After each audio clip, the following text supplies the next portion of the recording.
Hello student, स्वागत है आपका हमारे यूट्यूब चैनल अभी रॉय पीसीएम क्लासेस में। स्टूडेंट, आज फिर फिजिक्स विषय के अंतर्गत एक मोस्ट इंपोर्टेंट टॉपिक लेकर चल रहे हैं जो बोर्ड एग्जाम 2025 के लिए बहुत ही इंपॉर्टेंट है। 5 अंक का पूछा जाता है। स्टूडेंट, इसको तैयार अवश्य करना। मॉडल पेपर से मैंने इसको लिया गया है, ठीक है नी। और ये सबसे ज़्यादा पूछा जाता है कि प्रत्यावर्ती जनित्र सिद्धांत और इसका रचना और क्रियाविधि क्या होती है, बताइए। प्रत्यावर्ती जो जनित्र होता है वो होता क्या है, ठीक है नी। देखो, ये दो प्रकार के जनित्र होते हैं, डीसी और एक एसी होता है। हम इसमें एसी पढ़ने वाले हैं क्योंकि एसी ही पूछा जाता है। ठीक है स्टूडेंट, इसको तैयार अवश्य करना है और बहुत ही आसान शब्दों में इसको मैं आपको समझाऊंगा। इसका डायग्राम जो है, जो चित्र जो है, बहुत ही आसान तरीके से आपको बनाना है। ज़्यादा टिपिकल नहीं करना है। ज़्यादा कठिन बनाओगे तो समझ में नहीं आएगा बिल्कुल भी, ठीक है नहीं। तो सिंपल तरीका से इसका सिद्धांत वगैरह, रचना वगैरह लिखेंगे और ज़्यादा कुछ नहीं लिखना है, क्योंकि पेपर में आपको उतना ही लिखना है। और जो मैं लेके आया हूँ बहुत ही शॉर्ट तरीका से लेके आया हूँ, ज़्यादा कुछ नहीं लिखना है। ठीक है स्टूडेंट, क्योंकि पेपर का टाइम अब आ चुका है। जो 6 मार्च के पेपर के लिए जो तैयारी जो है आप कर रहे हैं, तो चैनल को सब्सक्राइब कर लें, बेल आइकन को प्रेस कर ऑल पे जाकर क्लिक कर दें, ताकि आने वाली वीडियो की नोटिफिकेशन आपको मिलती रहे। ठीक है स्टूडेंट, चलते हैं, वीडियो को स्टार्ट करते हैं। प्रत्यावर्ती धारा जनित्र सिद्धांत, रचना, क्रियाविधि। यानी कि आपको इतना ही पूछेगा कि प्रत्यावर्ती धारा जनित्र क्या होता है, सिद्धांत क्या होता है, रचना क्या होती है, क्रियाविधि क्या होती है। इसमें से आपको 2 पूछेगा। कहेगा प्रत्यावर्ती धारा जनित्र का सिद्धांत व क्रियाविधि लिखिए, या कहेगा प्रत्यावर्ती धारा जनित्र क्या होता है, इसका सिद्धांत बताइए, या कहेगा प्रत्यावर्ती धारा जनित्र क्या है, इसकी रचना तथा क्रियाविधि बताइए। ऐसे पूछेगा। तो आपको इसमें से कोई भी 2-3 पूछ सकता है। ठीक है स्टूडेंट, आपका ये 5 अंक में पूछा जाता है, इसलिए इसको तैयार करना है। तो चलिए, सबसे पहले हम बात करते हैं प्रत्यावर्ती धारा जनित्र क्या होता है। देखो, प्रत्यावर्ती धारा जनित्र जो है वो क्या है। प्रत्यावर्ती धारा को उत्पन्न करने वाला, जनित्र का मतलब जन्म देने वाला, उत्पन्न करने वाला, एक जनरेटर कहते हैं इसको, इंग्लिश में जनरेटर कहा जाता है। ठीक है नहीं। तो प्रत्यावर्ती धारा को उत्पन्न करने वाला उसे कहते हैं जनित्र। तो ऐसा जनित्र जो प्रत्यावर्ती धारा को उत्पन्न करता है, तो इस प्रकार के जनित्र को हम क्या कहते हैं, प्रत्यावर्ती धारा जनित्र कहते हैं। बस इतना ही इसकी परिभाषा है और कुछ नहीं है। कि और 4-5 लाइन लिखो बड़ा उड़ा के, उससे क्या मिल जाएगा, कुछ अंक नहीं मिलेगा। उतना ही मिलना है, चाहे तुम ज्यादा लिखो चाहे कम। ठीक है नहीं। तो प्रत्यावर्ती धारा जनित्र क्या होता है, ऐसा जनित्र जो प्रत्यावर्ती धारा का उत्पन्न करता है। तो इस प्रकार के जनित्र को प्रत्यावर्ती धारा जनित्र कहते हैं। ठीक है स्टूडेंट, तो इसकी परिभाषा इसी प्रकार से लिखना है। तो चलिए, है ऐसा जनित्र जो प्रत्यावर्ती धारा को उत्पन्न करता है, तो इस प्रकार के जनित्र को प्रत्यावर्ती जनित्र कहते हैं, प्रत्यावर्ती धारा जनित्र कहते हैं। ठीक। अब इसके बाद जो मैं आपको पढ़ाने वाला हूं वो बहुत ही इंपॉर्टेंट है, उसे हम कहते हैं सिद्धांत।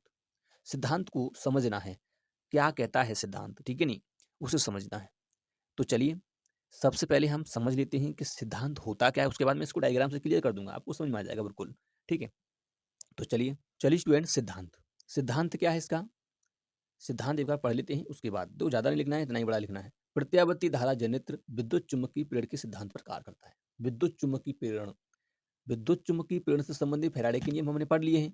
तो विद्युत चुम्बकीय प्रेरण क्या होता है, जब एक कुंडली चुंबक की मध्य सापेक्ष गति होती है, जब कुंडली और चुंबक की मध्य क्या हो, सापेक्ष गति हो, कि कोई एक गतिमान हो, तो उसमें क्या होता है, फ्लक्स में परिवर्तन होता है, जिससे एक प्रेरित विद्युत वाहक उत्पन्न हो जाता है। वही कंडीशन यहाँ पर है कि प्रत्यावर्ती धारा जनित्र के जनित्र विद्युत चुम्बकीय प्रेरण के सिद्धांत पर कार्य करता है। इतना तो आपको लिखना है। जब एक कुंडली को चुंबकीय क्षेत्र में घुमाया जाता है, यहाँ पे केवल घुमा रहे हैं, क्या गति बेहुई कर रहा है, ठीक है नहीं, क्या कर रहे हैं, एक कुंडली को चुंबकीय क्षेत्र में घुमाया जाता है, तो फ्लक्स में परिवर्तन होने के कारण कुंडली में प्रेरित विद्युत वाहक बल उत्पन्न हो जाता है, जिसकी दिशा फ्लेमिंग के दाएं हाथ के नियम से ज्ञात की जा सकती है। फ्लेमिंग का दाएं हाथ का नियम पढ़ा दिया है मैंने, आप जाकर के दे सकते हैं, ठीक है नहीं।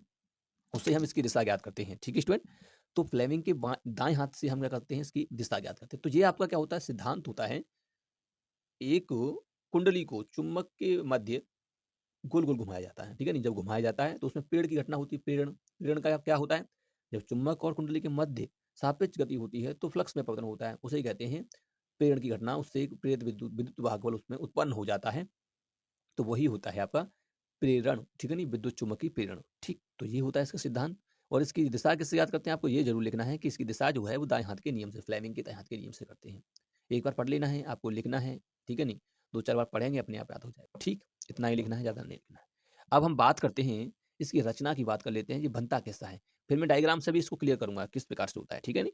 तो चलिए, सबसे पहले इसकी रचना देख लेते हैं कि बनाना किस प्रकार, इसकी रचना अगर करने को आ गया तो कैसे कैसे बनाना है, ठीक है नहीं, चित्र से देखते हैं। तो स्टूडेंट, आप यहाँ पर देख सकते हैं, ये आपको डायग्राम दिखाई दे रहा है, बिल्कुल सेम ऐसे ही बनाना है। आपको कुछ नहीं करना है, ऐसा ही बनाना है, बिल्कुल ऐसा ही। आपको यहाँ पर क्या करना है, इस प्रकार से बनाना है। यहाँ पर ये दो दीवार सी आपको दिखाई दे रही है, ये चुंबक हैं दोनों, एक एक एक तरफ एन कर देना है, एक तरफ एस कर देना। अब इसमें ये कोई नहीं है, ये ध्यान रखना कि ये एन हो गया, ये एस हो गया, तो चुंबकीय क्षेत्र डायरेक्शन ऐसे ही होगी, एन से एस होती है। तो इसी प्रकार से चुंबकीय क्षेत्र लेना है, ठीक है। इसके बीच में एक आयत बना देना है इस प्रकार से, और इस प्रकार से इस वाली को छोटा बनाना है और इस वाली को थोड़ा सा एक बड़ा कर देना है। तो यहाँ पर एक रिंग बना देंगे गोल गोल, गोल गोल 2 रिंग बना देंगे, या एक सिंगल लाइन से बना दो या डबल लाइन से। मैंने डबल लाइन कर दिया है, ठीक है नी, गोल गोल रिंग बनाया है। ये वाली रिंग जो है इसके टच में होनी चाहिए, यानी कि इसी के अंदर होनी चाहिए, ठीक है नी। और ये वाली जो है इस वाली से होनी चाहिए, ना कि इस वाली से कनेक्ट। ये छोटी रिंग होनी चाहिए। तो ये छोटी होती हैं, तो इनको सर्पी वलय कहते हैं, ठीक है नी। तो ये 2 स्थायी चुंबक होते हैं, 2 स्थायी चुंबक है, एन और एस होते हैं, जिसके मध्य में एक कुंडली होती है, ये नरम लोहे की क्रोड होती है, जो एक जिस पर कॉपर के तार को लपेट करके बनाया जाता है, इसे आर्मेचर कहते हैं। क्या कहते हैं? Armature, A B C D, ठीक है नी। अब जब इसमें जो घूमेगी तो ये पता है कि चुंबकीय क्षेत्र इस प्रकार से चल रहा है। तो जब ये कुंडली ऐसे घूमेगी तो इसमें फ्लक्स रेखाओं में परिवर्तन होगा, ठीक है नी। फ्लक्स रेखाएं काटेगा ये, ठीक है नी। ऐसे घूमते हुए इस प्रकार से घूमेगा ना, ऐसे करके घूमेगा या ऐसे करके, तो इसमें क्या होगा? फ्लक्स रेखाओं को काटेगा, बल रेखाओं को काटेगा, तो यहाँ फ्लक्स में परिवर्तन होगा, जिससे एक प्रेरित विद्युत उत्पन्न होगा, ठीक है नी। प्रेरित विद्युत क्या होता है? उत्पन्न होता है, ठीक है। जब प्रेरित विद्युत उत्पन्न होगा तो इस प्रकार से इसमें धारा की दिशा हो जाएगी, ठीक है नी। इसमें क्या होगी? धारा की दिशा इस प्रकार से होगी, ऐसे करके निकल के आएगी, ठीक है स्टूडेंट। इस प्रकार से धारा की दिशा निकल के आएगी। सर्पी वलय होने के कारण इसकी दिशा बदलती रहती है, क्योंकि जब यहाँ पर जो धारा होगी, जब ये वाला फेरा यहाँ चल के आएगा अर्धचक्रवाद, तो इसकी डायरेक्शन अब जो ऐसे है वो यहाँ पर आकर के ऐसी हो जाएगी, तो इसलिए इसकी डायरेक्शन बदल जाएगी। तब कहते हैं ये प्रत्यावर्ती धारा जनित्र है, या सर्पी वलय लगे होते हैं तब, ठीक है स्टूडेंट। तो 2 स्थायी चुंबक हैं, इसके मध्य में एक आयताकार कुंडली है और यहाँ पर 2 सर्पी वलय होते हैं। अब जब घूमता है तो हमने अभी सिद्धांत में क्या बताया था कि जब एक कुंडली, ये किस पे काम करता है? इसका सिद्धांत होता है, यह विद्युत चुम्बकीय पेड़ के सिद्धांत पर कार्य करता है, ठीक है नी। जब एक कुंडली और चुंबक के मध्य रख करके घुमाया जाता है, जब कुंडली को एक चुंबक के मध्य रख के घुमाया जाता है, तो क्या होता है? फ्लक्स रेखा में परिवर्तन होता है, इससे प्रेरित विद्युत वाहक बल उत्पन्न हो जाता है, ठीक है स्टूडेंट। तो इस प्रकार से आपको लिखना है सिद्धांत को। रचना क्या है? बस यही लिखना है कि इसमें 2 एन और एस स्थायी चुंबक होते हैं। क्या होते हैं? स्थायी चुंबक होते हैं, जिसके मध्य में एक आर्मेचर यानी कि एक आयताकार कुंडली को रखा जाता है। आर्मेचर के एक्स अक्ष वाले भाग पर जो एक्सिस भाग है, अक्षीय भाग जो है, उस पर 2 सर्पी वलय यानी कि रिंग के टाइप के 2 सर्पी वलय लगे होते हैं। उनसे कार्बन ब्रुश भी जुड़े होते हैं। ये कार्बन ब्रुश C1, इस कार्बन ब्रुश को C2 का नाम देंगे। ये आपको दिखाई दे रहे हैं, ये कार्बन ब्रुश है, बस। ठीक है स्टूडेंट? तो चलिए इसी प्रकार से थोड़ा-सा आपको वर्णन में लिख देना है। तो स्टूडेंट वर्णन में लिखना है रचना में कि एनएस स्थायी चुंबक के मध्य एक आयताकार कुंडली एबीसीडी को रखा जाता है, जिसे आर्मेचर कहते हैं। आर्मेचर के अक्षीय भाग पर 2 सर्पी वलय S1 और S2 होते हैं, जिससे 2 कार्बन ब्रुश C1 व C2 संपर्क में होते हैं। संपर्क में होते हैं, जुड़े हुए नहीं होते हैं, वो घिस के चलते हैं। जैसे हम मंजन करते हैं, ठीक है, टूथपेस्ट करते हो, उस ऐसे ही ब्रुश होते हैं जो घिस के चलते हैं, उससे रगड़ के चलते हैं। ठीक, ये तुम्हारे रचना में लिखना है। इतना ही लिखना है जो कुछ मैंने यहाँ पे दिया है। अब हम बात करते हैं इसके प्रमुख भाग भी होते हैं स्टूडेंट। क्या होते हैं? प्रमुख भाग। कहेगा प्रत्यावर्ती धारा जनित्र के प्रमुख भाग क्या होते हैं तथा उनके वर्णन भी कीजिए। तो इसके 4 प्रमुख भाग होते हैं, ठीक है ना। कितने होते हैं? 4 प्रमुख भाग। कौन कौन से भाग होते हैं? चलिए वो भी देख लेते हैं स्टूडेंट। प्रत्यावर्ती धारा जनित्र के प्रमुख भाग, एक स्थायी चुंबक NS होता है, मैंने अभी बताया तुम्हें यहाँ पर। आर्मेचर होता है बीच में, ठीक है नी। उसके बाद सर्पी वलय, ये वाले सर्पी वलय होते हैं, और कार्बन ब्रुश होते हैं। बस 4 भाग होते हैं। इन्हीं 4 भागों के बारे में आपको लिखना है, ज्यादा कुछ नहीं लिखना है, थोड़ा थोड़ा लिखना है। तो चलिए मैं आपको सबसे पहले स्थायी चुंबक के बारे में बात करते हैं। तो चलिए स्टूडेंट, सबसे पहले हम बात करते हैं स्थायी चुंबक की। किसकी बात करते हैं? स्थायी चुंबक। यानी कि मैंने आपको बताया था कि एन और एस 2 स्थायी शक्तिशाली चुंबक होते हैं, तो बस वही चीज लिखनी है। ये स्थायी चुंबक में हेडिंग बनाएंगे और लिखेंगे प्रत्यावर्ती धारा जनित्र में 2 स्थायी शक्तिशाली चुंबक एन व एस होते हैं, जिसमें आर्मेचर को रखा जाता है। बस इतना ही आपको लिखना है, ज्यादा कुछ नहीं लिखना है। अब हम बात करते हैं आर्मेचर। ठीक, इसके बाद अब क्या आएगा? आर्मेचर। तो आर्मेचर क्या होता है कि नर्म लोहे की क्रोड पर कॉपर के तार को लपेटकर एक आयताकार कुंडली बनाई जाती है, जिसे हम आर्मेचर कहते हैं। ठीक है, बस वही आपको लिखना है और कुछ नहीं लिखना है। तो चलिए अब स्टूडेंट आर्मेचर के बारे में लिखना है कि शक्तिशाली चुंबक एन और एस के मध्य एक नर्म लोहे की क्रोड पर कॉपर के तार को लपेटकर आयताकार कुंडली बनाई जाती है, जिसे आर्मेचर कहते हैं। ठीक है ना, क्या कहते हैं? आर्मेचर कहते हैं। कॉपर की तार को लपेटकर एक आयताकार कुंडली बनाई जाती है, कॉपर की बनी होती है। ठीक है स्टूडेंट। इसके बाद आपका आता है तीसरा भाग, सर्पी वलय। सर्पी वलय क्या होता है? सर्पी वलय होता है यानी कि जो आर्मेचर हमने पढ़ लिया, अब आर्मेचर के अक्षीय भाग पर 2 रिंग के टाइप के, छल्ले के टाइप कर 2 सर्पी वलय लगे होते हैं, वलय लगे होते हैं, जिनको सर्पी वलय कहते हैं। ठीक है नी, इन छल्लों को ही। तो वही चीज लिखना है आपको। आपको लिखना है आर्मेचर के अक्षीय भाग पर 2 छल्ले के समान 2 आकृतियां होती हैं, जिनको सर्पी वलय कहते हैं। 2 आकृतियां होती हैं जिनको हम सर्पी वलय कहते हैं। वो कौन-कौन सी आकृति मैंने बता दिया, जैसे कि S1 हुआ, S2, ये 2 सर्पीय वलय होते हैं आपके। ठीक है नी, क्या होते हैं? ये सर्पीय वलय होते हैं। ठीक है स्टूडेंट, लिख भी देना है सर्पीय वलय। ठीक, ये सर्पीय वलय होते हैं 2।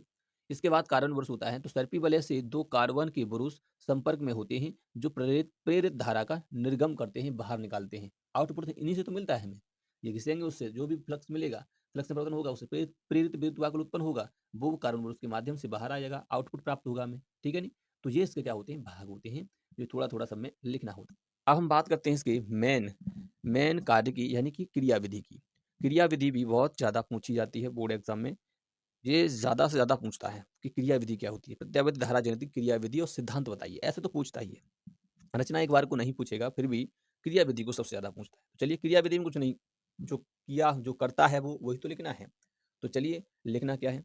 चलिए स्टूडेंट, क्रियाविधि में आपको लिखना है, जब एक आयताकार कुंडली एबीसीडी को 2 चुम्बक के मध्य घुमाया जाता है, जैसा कि अभी मैंने सब कुछ बताया है तुम्हें। जब एक आयताकार कुंडली एबीसीडी को 2 चुम्बक के मध्य घुमाया जाता है, तो चुंबकीय फ्लक्स रेखाओं में परिवर्तन होता है, जिससे विद्युत चुम्बकीय पेड़ की घटना होती है। किसकी होती है? विद्युत चुम्बकीय पेड़ घटना। क्योंकि अभी मैंने सिद्धांत में बताया था, ये विद्युत चुम्बकीय पेड़ के सिद्धांत पर ही कार्य करता है। क्योंकि जब फ्लक्स रेखाएँ कटेंगी, जब गोल-गोल घूमेगा, तो फ्लक्स रेखाएँ कटेंगी और फ्लक्स रेखाओं में परिवर्तन होगा। तो वही तो है, जब एक आयताकार कुंडली को, एबीसीडी को 2 चुम्बक के मध्य घुमाया जाता है, या हम ऐसे कहते हैं 2 स्थायी शक्तिशाली चुम्बक के मध्य घुमाया जाता है, तो चुम्बकीय फ्लक्स रेखाओं में परिवर्तन होता है, जिससे विद्युत चुम्बकीय पेड़ की घटना होती है और एक प्रेरित विद्युत वाहक बल उत्पन्न हो जाता है। यह वाहक बल, यानी कि यही विद्युत वाहक बल प्रत्येक अर्धचक्र के बाद अपनी दिशा को बदल देता है। यानी कि ये अर्धचक्र जैसे घूमेगा ना, तो वैसे ही क्या हो जाएगी कि धारा की डायरेक्शन बदल जाएगी, ठीक है नहीं? अर्धचक्र घूम गई, जैसे मान लो यहाँ से अभी ऐसे है और घूम करके ये इस प्रकार से आ जाए तो अर्धचक्र हो गया, ठीक है नहीं? और पुनः फिर यहीं आ जाए तो ये पूर्ण चक्र हो जाएगा। तो ऐसे अर्धचक्र में क्या होती है कि प्रेरित विद्युत वाहकों की दिशा बदल जाती है, ठीक है ना? जिसका पता हम फ्लेमिंग के दाएँ हाथ के नियम से लगाया जाता है, यानी कि जिसका पता फ्लेमिंग के दाएँ हाथ के नियम से लगाया जाता है। ठीक, इतना लिखना है। सर्पी वलय लगे होने के कारण धारा को भी दिशा बदलती रहती है। मतलब सिंपल यहाँ पे करना है, सर्पी वलय लगे होने के कारण धारा की भी दिशा बदलती रहती है। इस प्रकार प्रत्यावर्ती धारा जन्म होता है, यानी प्रत्यावर्ती धारा उत्पन्न होती है। ठीक, इतनी क्रियाविधि को आपको लिखना है। अभी तो इतना ही फिलहाल, जब तुम लिख दोगे तो बस पूरा नंबर मिलेगा, कोई भी नंबर नहीं कटेगा, एक भी नंबर नहीं कटेगा। बहुत ही आसान शब्दों में लिखा है, इससे ज़्यादा शॉर्ट नहीं हो सकता है, इतना ही हो सकता है। ठीक है स्टूडेंट, तो ये होती है इसकी क्रियाविधि। एक बार और पढ़ लेना है, ठीक है, ताकि आपको क्लियर हो जाए, ठीक है नहीं? तो उम्मीद करते हैं आपको समझ में आ चुका होगा स्टूडेंट। तो वीडियो पसंद आई हो तो लाइक करें, शेयर करें, चैनल को सब्सक्राइब कर बेल आइकन को प्रेस जरूर कर दें, ताकि आने वाली वीडियो की नोटिफिकेशन आपको मिलती रहे। अगली वीडियो में हम पढ़ने वाले हैं कि मोस्ट इंपोर्टेंट टॉपिक, विस्थापन धारा और मैक्सवेल के समीकरण, ठीक है नहीं, जो कि सबसे ज़्यादा इंपॉर्टेंट है, ठीक है? तो उसके बारे में हम पढ़ेंगे। तो अब वो पढ़ेंगे नेक्स्ट वीडियो में, तब तक के लिए जय हिंद।